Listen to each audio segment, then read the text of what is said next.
Hello students, ये है lecture 3 of structure of the atom. So in this lecture students हम इस representation को सबसे पहले समझेंगे।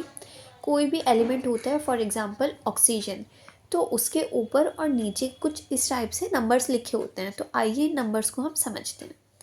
तो जैसे कि ये एक्स जो है, ये कोई भी एलिमेंट हो सकता है। ऊपर का जो नंबर है उसे हम ए से डिनोट करते हैं, विच इज़ मास नंबर।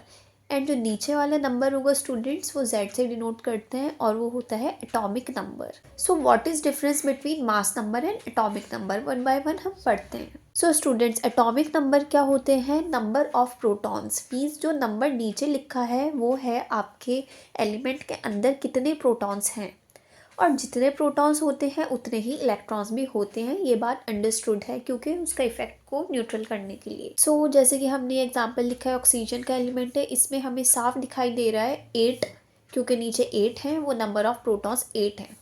तो क्वेश्चन में कैसे भी घुमा के पूछ सकते हैं what is atomic number of oxygen, तो आप बोलेंगे 8।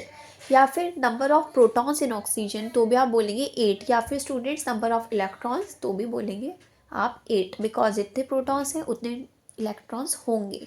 अब हम आते हैं बच्चों मास नंबर पे। मास नंबर क्या होता है?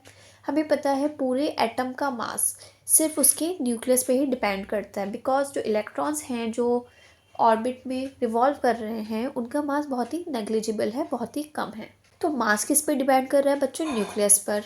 और न्यूक्लियस के अंदर क्या होता है? प्रोटॉन्स एंड न्यूट्रॉन्स, जिन दोनों को हम साथ में न्यूक्लियॉन्स बोल सकते हैं।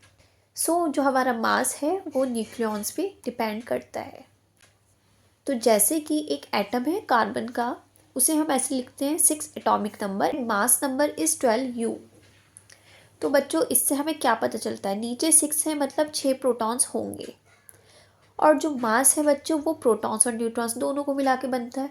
तो जब प्रोटॉन्स जो है 6 हैं और टोटल 12 मास है, तो न्यूट्रॉन्स कितने बचे? 12 में से हम 6 को सब्ट्रैक्ट कर देंगे तो 6 ही आ जाएगा।